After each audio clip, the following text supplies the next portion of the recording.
Santa Susana Knolls. This is the area of many strange phenomena. This is the area of haunted sightings, haunted houses. Charles Manson is just down the pass from here, Santa Susana Pass, which is not far at all. 1949, there was a plane crash in the hills up here to my right. Over 3/4 of the passengers were killed. That area is rumored to be haunted.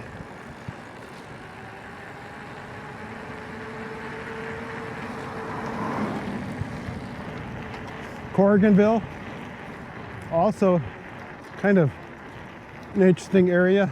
Not necessarily a haunted area, but there have been sightings. There have been reported sightings. So yeah, welcome to Santa Susana. Okay, I've gotten an old map of Simi Valley here, Santa Susana area. And let's take a look at some of the areas we will be visiting. Corriganville, old movie ranch. Some in the past. The Pit, haunted house. Train station. The Manson Caves down the pass road here. Stagecoach Trail, the Devil's Slide area, reported to be haunted. And there's a lost plane crash in this area that we will try to find.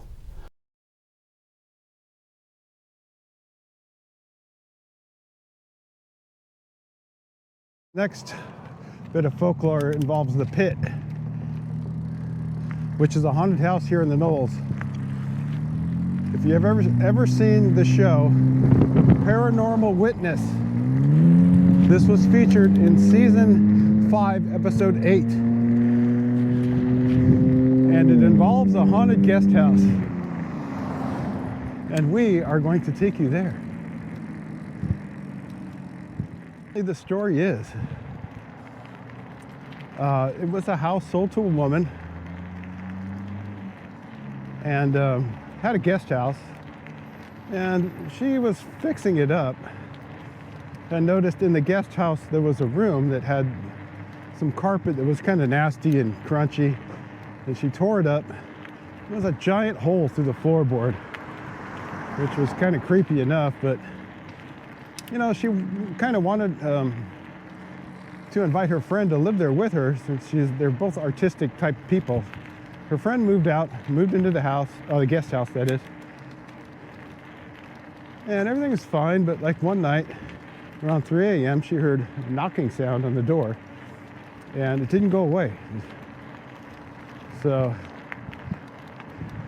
she's kind of freaked out about it, but evidently it wasn't a huge problem. And as she went more and more nights in this place, more and more crazy, creepy things happened.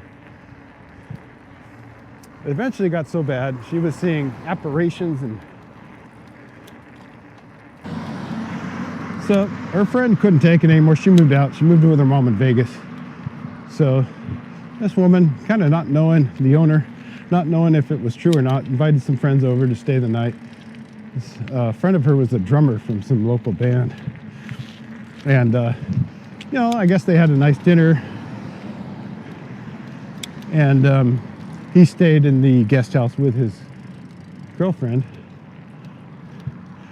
And evidently there was some kind of banging sounds. Woke him up out of his bed. He woke up and saw an apparition right in his face. And evidently it scared him so much that the next morning at breakfast, he was not acting right. He was despondent. He apparently said it was the worst night of his life. And they left. Meanwhile, the woman who had left earlier for the apparitions came back to live. Evidently she thought it was just in her head. You know, after a few weeks or months away, she felt like, you know, maybe it was just her imagination. And she ended up going back. And I believe it was within a few days or months, she had the worst of all the apparitions experiences.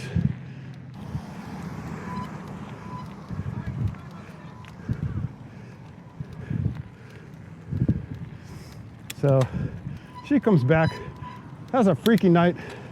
Some kind of entity grabs her by the back of the head, scares the living daylights out of her.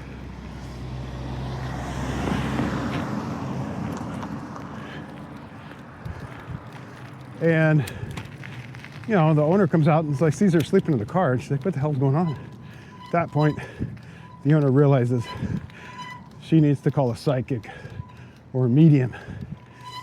And the medium immediately asks them not to tell him anything about the story of haunting. Don't tell me anything.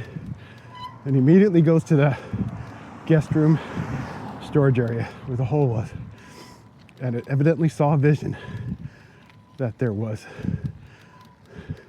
a malevolent biker who had drugged, tortured, and murdered a young woman in that room and buried her in the pit, or in other words, the hole. And we're almost there, very close to this house. The owner tried to actually dig in the dirt below the pit to find the body. I don't know if I would do that, but okay, it's the second house here. There's two structures. That presumably is the guest house here. I don't want to disturb the residents, so I'm going to kill the light. Kill my light. So evidently this is the property.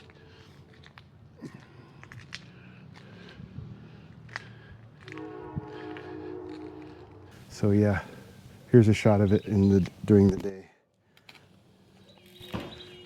Oops, don't quote me on that. This seems to be the main house here. And I can tell by the Rocky Mountain formation that this is the place from the video. So, it's very interesting.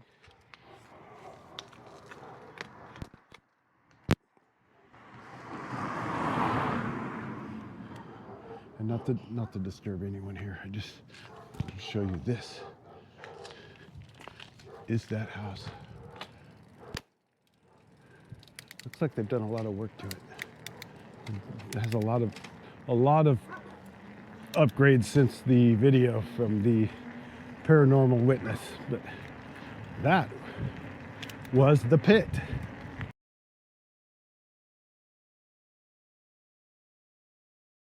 So it's pretty cool. I've been here a few times. It's Christmas time, they have a Santa Claus. So not necessarily a folklore legend around this train station, although I'm sure it has a lot of history. You got the little train sign there. But wow, look at the history of this place.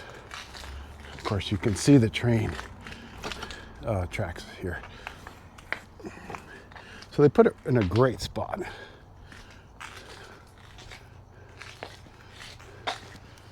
Santa Susana.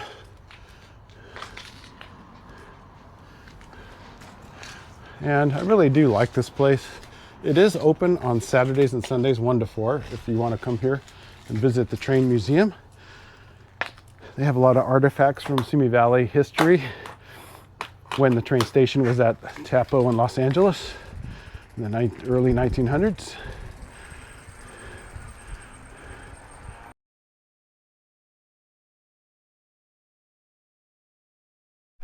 And here is the original entrance to what used to be kind of a theme park, a Western theme park. And yeah, sadly it's no more, but we will go take a look at some of the interesting things here about Corriganville. So, first stop on the agenda is these mosaic rocks, which I guess are kind of like a meditation area, if you will. But they're, I don't know who created them. I think they've been here for a very long time. But that, and then I want to look at the tunnel for the train, which is over here, that's pretty awesome. They built that tunnel in 1903, and it eliminated the need for people to go on the stagecoach trail. Kind of obsoleted it, probably for the best.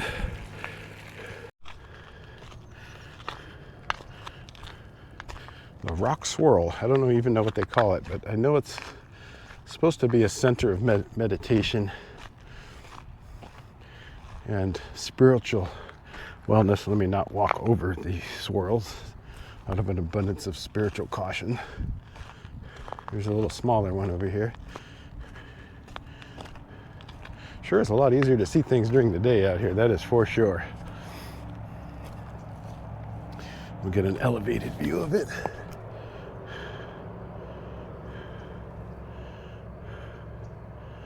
And the tunnel. We will get a close-up of the tunnel shortly.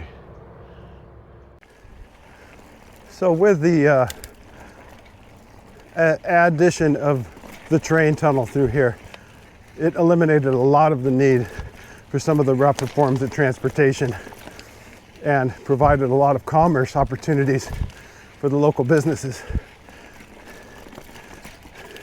Still in use today. I do believe the Surfliner goes through here. Well, at least the Metrolink does. And wow. Pretty cool, man.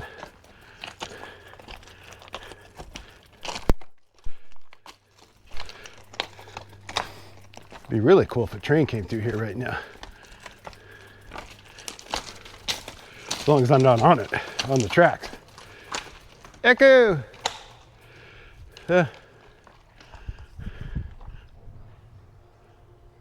Oh, there is a train a-coming. Let's get the hell out of the way here.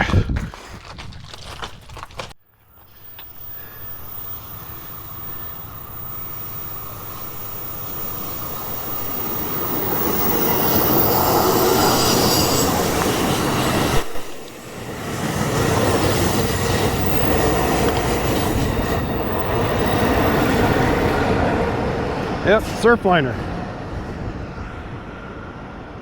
Pretty cool.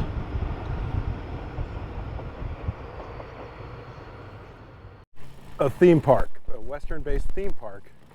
You know, they would have gunfights, shootouts. You know, kids would come here and shoot their pop guns, and it was like the height of the Western movie heroes. John Wayne shot movies out here. Here's another point of interest. This man-made lake. I think it's called Peter Pan Lake. He shot many movies out here. One of my favorite movies was filmed here also. Creature from the Black Lagoon. And they filmed the underwater shots of the creature here in this reservoir here. Sadly, no longer holding water, but still the history remains. A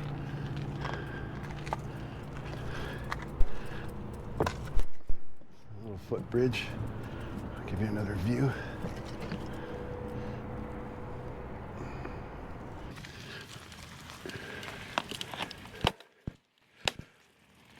So yeah, you can see what's left of what were the structures here of a full little western town.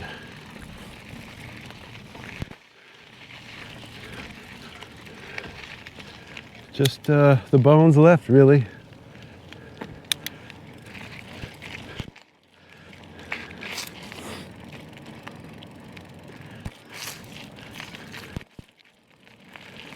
So all that is left of Corriganville is here what remains, a concrete slab.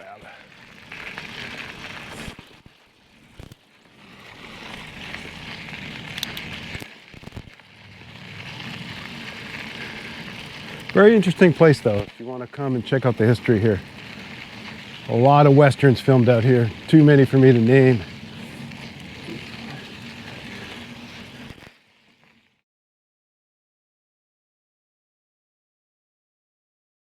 Nearing the entrance to the Spawn Ranch area, Manson Cave.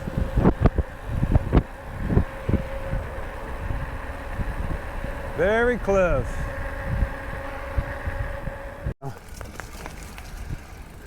If you look for these power lines here, and then you go down left here, and wow, is this taking some abuse with the rains.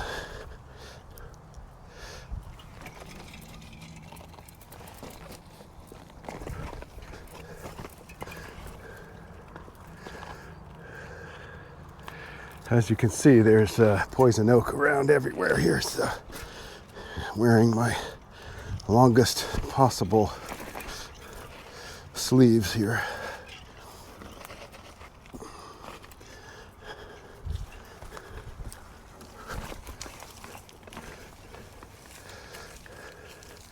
And Spawn Ranch was it was a home to Charlie and his family.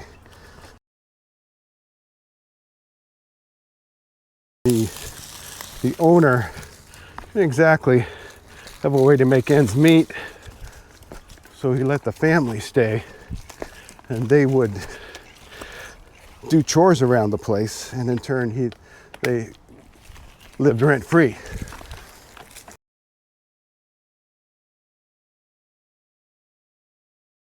Evidently, some of the planning for some of their helter-skelter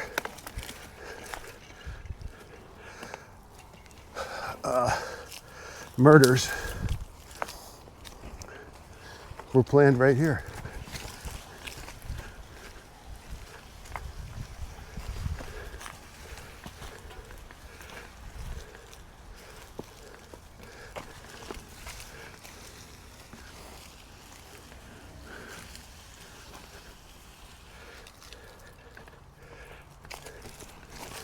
There's a little stream running through here.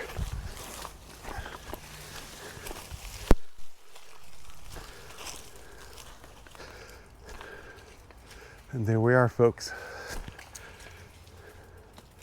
Here is the infamous cave where they had taken the photo of the family. I gotta say,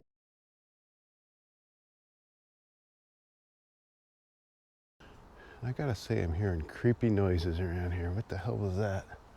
I'm not joking. It's a nice cool breeze running through here.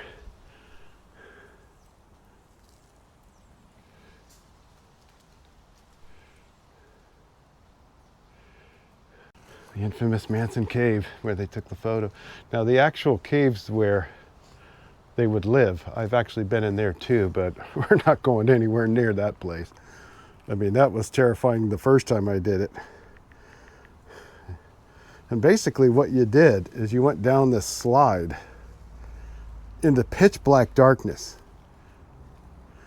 and you would end up in this den cave with a, you know, it had like graffiti all over the place, but it was actually not so bad inside, but going down that thing was scary as hell. So yep, there it is, my folks. It's feeling kind of like the Blair.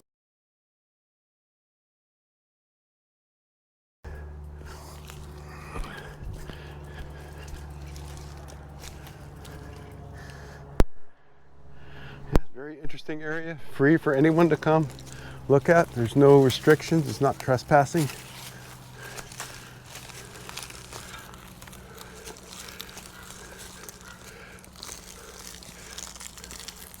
There's lots of other videos on YouTube here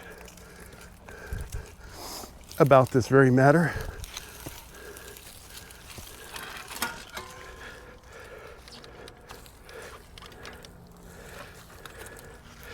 And I don't know if this is what's going on here, but a branch just wrapped around my damn tire. To quote Josh Leonard from the Blair Witch Project, clearly we're not wanted here, so let's just get the fuck out.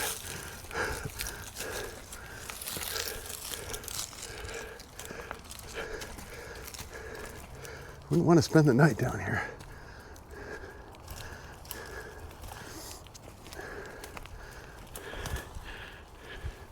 Seems like a bit overgrown. Like there has not been anyone here for a long time.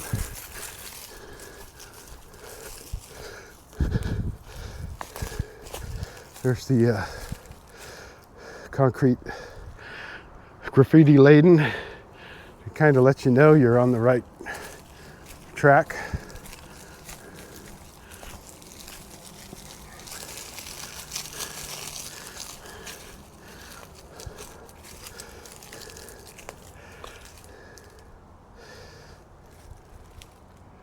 I swear I still hear footsteps around here.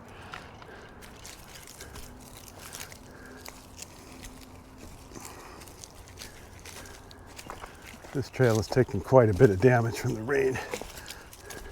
I will not be attempting to ride up this yet.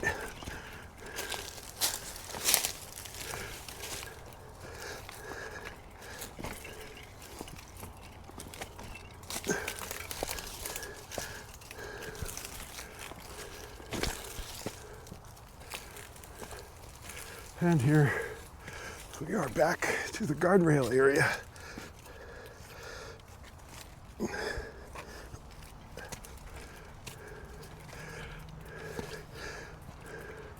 From the videos I've seen, this trail looks a lot worse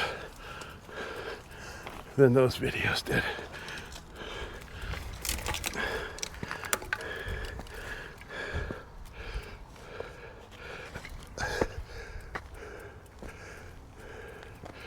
So that was it.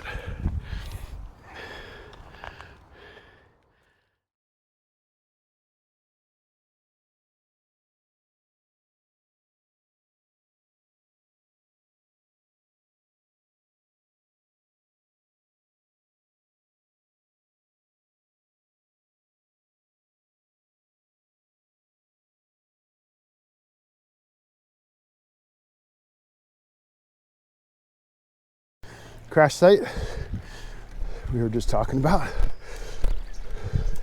There's a plane. It's on its way to Burbank, and it was in the fog. Yeah, hopefully it's not closed. Well, there's a fire gate. That, even if it is closed, we can go by that, but I don't know if anything's changed since a few months ago. Because someone bought that property on the other side. I know it says private road entrance on it. But you could always get to it, except for they have a gate, you know, on the other, chats with the other, when you go down at the top of Box Canyon. Uh-huh. You know, you used to be able to go up that way. So we go left. Yeah. We brought Zach along with us for this video. He is the master at this area. And bikes in general.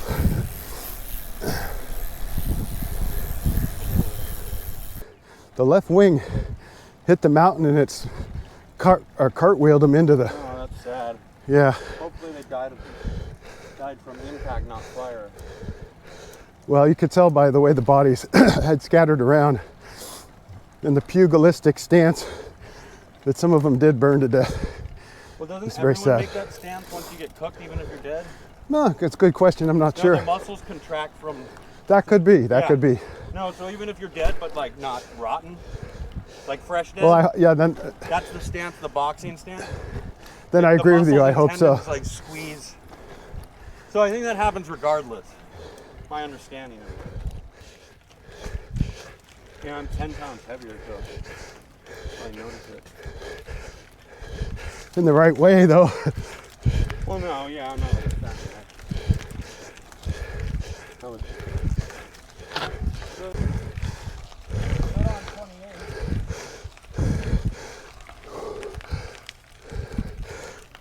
right in that cluster of boulders up there. Somewhere also they had a pathway where the rescuers came down. Yeah, right over here where this cluster of boulders are. And among the people helping rescue the survivors was a cult, which was popular in the area here, populated, called the Fountain of the World Cult. And there's a photo I will show where the robed people are helping carry down victims.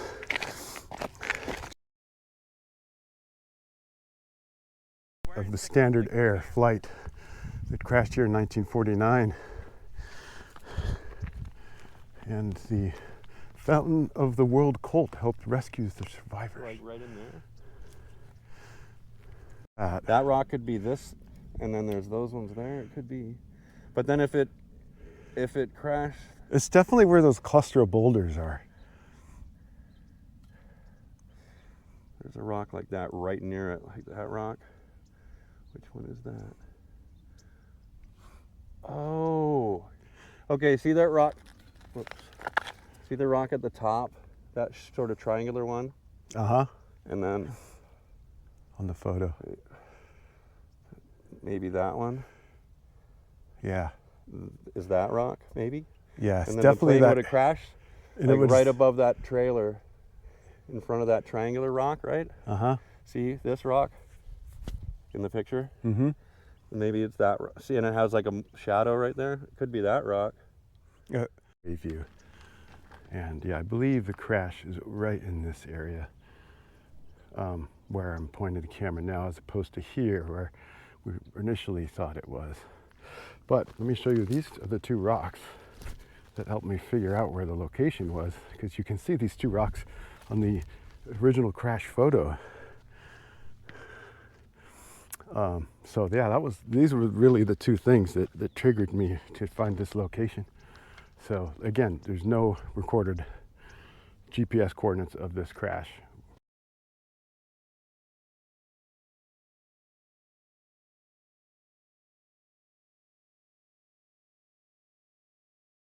In modern times to locate it. And found the location. So now it is recorded, the actual spot. I said I'm glad that we actually got up here and sussed it out. Well, I just wasn't sure if this is like, because the other side's closed now, but it doesn't matter over here. But don't you agree this is definitely the area? It certainly seems like it.